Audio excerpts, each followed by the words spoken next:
at the end of the 1990s, margin of safety.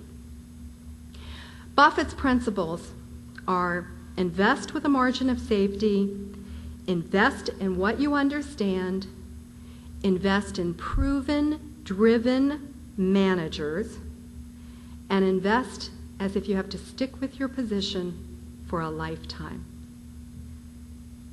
Could anybody lend to using those principles?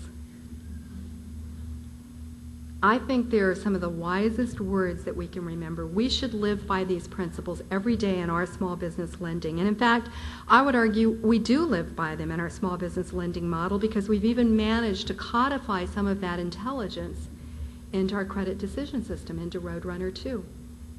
If you think about it, Roadrunner is our margin of safety machine.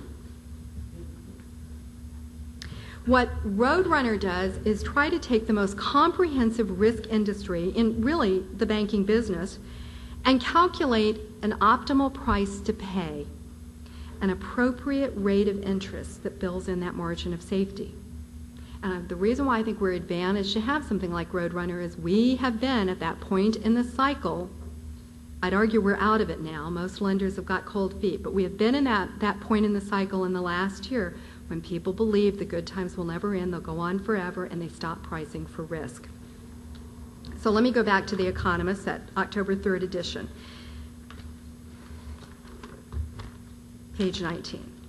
Much of banking history consists of one speculative bubble after another, from Dutch tulip bulbs in the 17th century to property in the 1980s, and now emerging markets and hedge funds in the 1990s.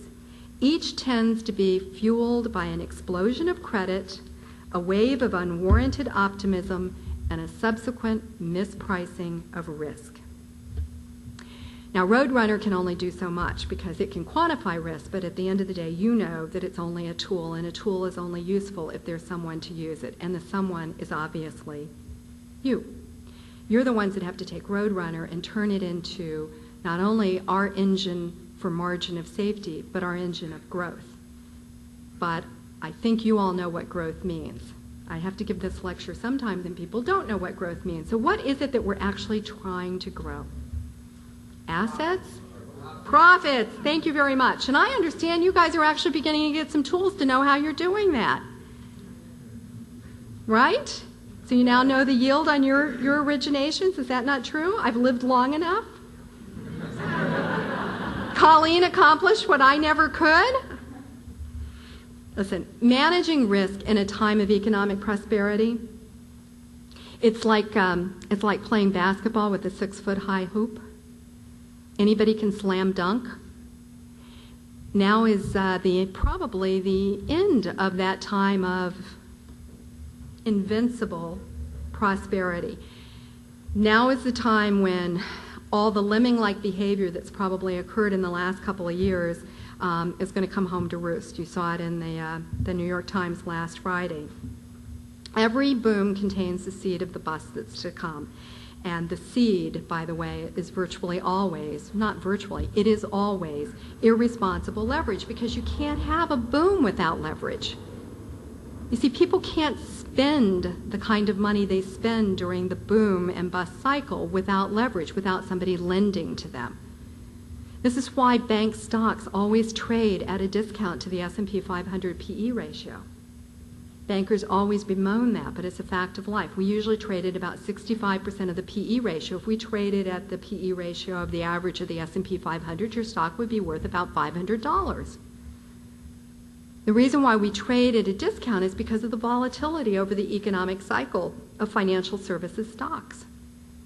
And interestingly enough, even the stock market doesn't have this down right, because during the times of expanded prosperity, the gap between bank PE ratios and the S&P 500 narrows. And so people forget, they forget too that there are economic cycles.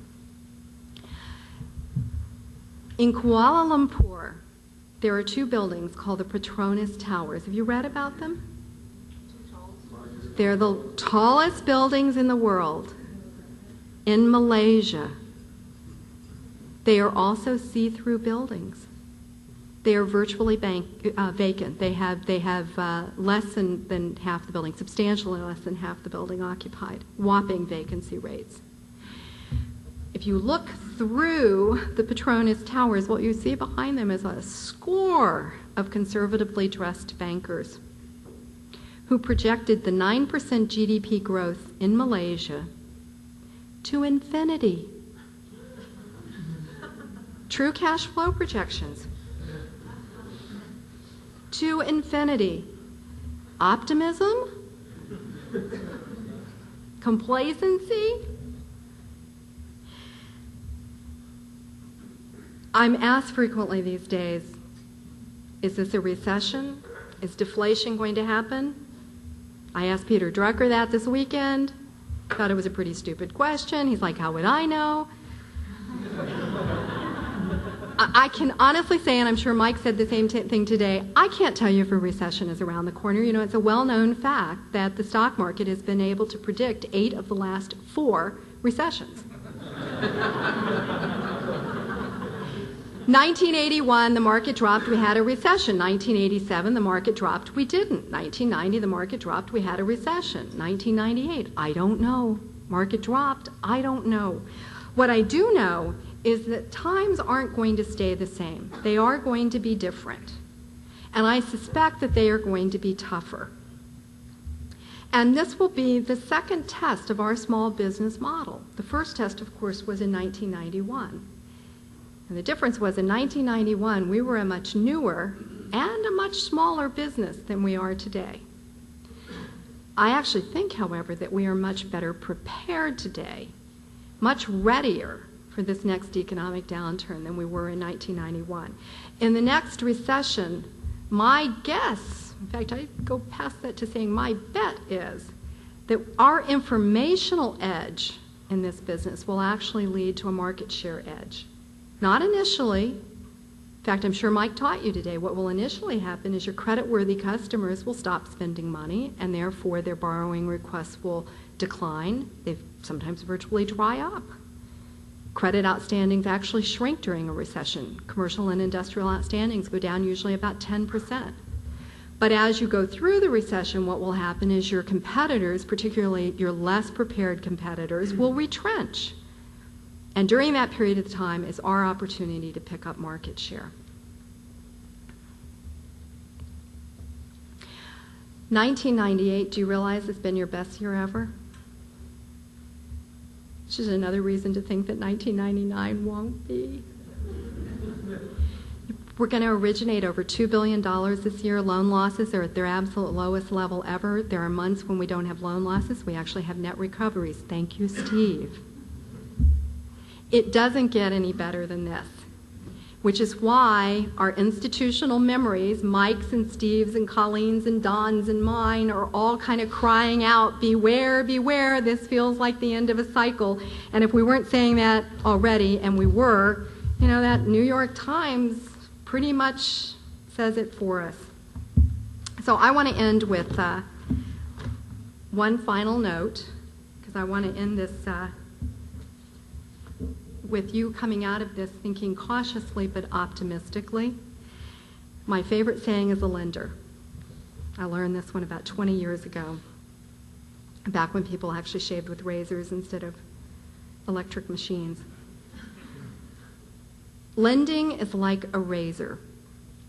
It can give you a clean shave or cut your throat. It all depends on how steady the hand.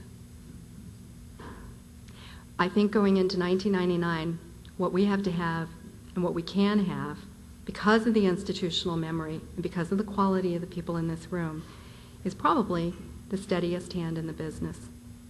Now with that, I thank you for your attention, and if Colleen will allow, I'd be happy to take questions.